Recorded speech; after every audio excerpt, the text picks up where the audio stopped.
സമ്പൽ സമൃദ്ധമായ നാട്, നിത്യഹരിതം. നാടിനതിരിട്ട പോലെ തേയിലത്തോട്ടങ്ങൾ, മലമുകളിൽ നിന്ന് ഓളമിട്ടൊഴുകുന്ന കുഞ്ഞരുവികൾ, പ്രകൃതി കനിഞ്ഞനുഗ്രഹിച്ച പുന്നപ്പുഴ, വയനാട്ടിലെ പച്ചപ്പറുദീസ. കളിച്ചിരികൾ നിറഞ്ഞ ഗ്രാമം, അറിഞ്ഞു വിതച്ചാൽ പൊന്നുവിളയുന്ന ഭൂമി, ജീവജാലങ്ങൾക്ക് അഭയകേന്ദ്രം. മലയോര മേഖലയുടെ കാവലാളായി തലയുയർത്തി നിൽക്കുന്ന വെള്ളരിമല, വിസ്മയമൊരുക്കി സഞ്ചാരികളെ മാടി വിളിച്ചിരുന്ന മണ്ണ്.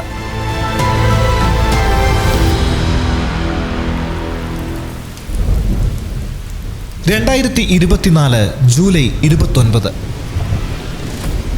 തുള്ളിക്ക് ഒരു കുടം കണക്കെയായിരുന്നു 2 ദിവസമായുള്ള മഴ. ഒപ്പം മരം കോച്ചുന്ന തണുപ്പും ഇടിമിന്നലും. പതിയെ ഉറക്കത്തിലേക്ക് വഴുതിയിരുന്നു നാട്.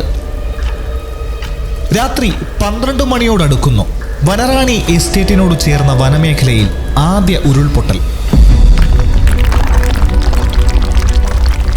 വെള്ളരിമല ചേർത്തു നിർത്തിയ പാറക്കൂട്ടങ്ങൾക്ക് മണിക്കൂറുകൾ തോരാതെ പെയ്ത മഴയെ അതിജീവിക്കാനായില്ല. വെള്ളോലിപ്പാറയുടെ ഒരു ഭാഗത്ത് തന്നെ അടർത്തിയെടുത്ത് ഉരുളായി പതിച്ചു. മലവെള്ളം കുത്തിയൊലിച്ച് മരങ്ങളും കൂറ്റൻ പാറകളും പുഞ്ചിരിമട്ടത്തടിഞ്ഞു.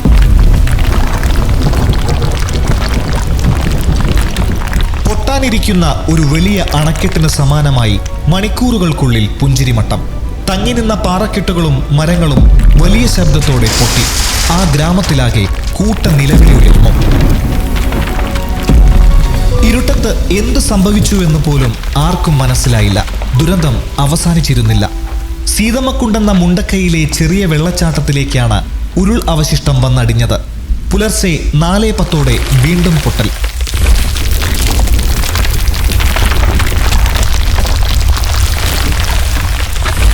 ആദ്യ ഉരുൾപൊട്ടലിൽ ഒറ്റപ്പെട്ടുപോയ വീടുകളെ കൂടി തകർത്തെറിഞ്ഞ് മഹാദുരന്തം.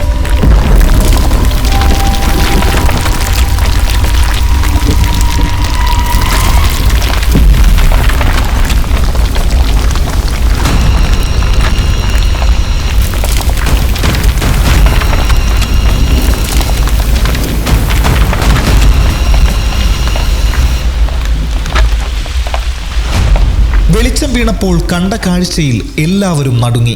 ചെളിയിൽ കുതിർന്ന പ്രാണഭയത്തോടെ നിലവിളിക്കുന്ന മനുഷ്യർ.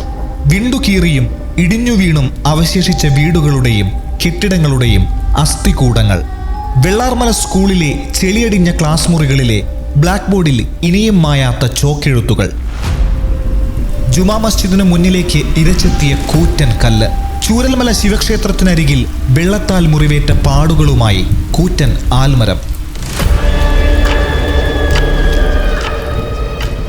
ജീവൻ തിരിച്ചു കിട്ടിയവർ ബാക്കിയായ പ്രാണൻ മുറുകെ പിടിച്ച് വാവിട്ടു കരഞ്ഞു.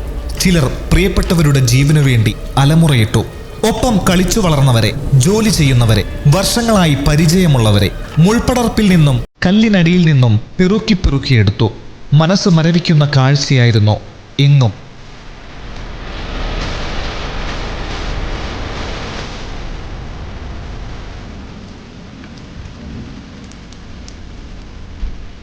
വീടുകളിൽ ഉറങ്ങിക്കിടന്നവർ ചാലിയാറിലൂടെ ഒഴുകി.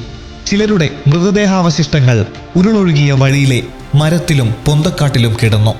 കിട്ടുന്ന വണ്ടികളിൽ എല്ലാവരും അങ്ങോട്ടെത്തി. ഉയിരോടെ കാക്കാൻ ഒരു നാട് തന്നെ മുന്നിട്ടിറങ്ങി. ഹൃദയഭൂമിയിൽ ഇനിയും തിരിച്ചറിയാത്തവർ ഒരുമിച്ചാണ്. പല കുഴിമാടങ്ങളിൽ അന്തിയുറക്കം. രക്ഷപ്പെട്ടവരുടെ കണ്ണുകളിൽ ഇപ്പോഴും പേടിയുടെ തിരയിളക്കം. മുണ്ടക്കൈക്കാർക്കും ചൂരൽമലക്കാർക്കും ജീവനും ജീവിതവും നൽകിയ പുന്നപ്പുഴ അതെല്ലാം തിരികെയെടുത്ത് പുതിയ വഴിയെ ഒഴുകുന്നുണ്ട്. ജീവിതപ്രവാഹം തുടരാനുള്ളതാണെന്ന് വിളിച്ചു പറയുന്നത് പോലെ ഉരുൾ ഉള്ളുലച്ച 2 ആണ്ടാകുമ്പോഴും.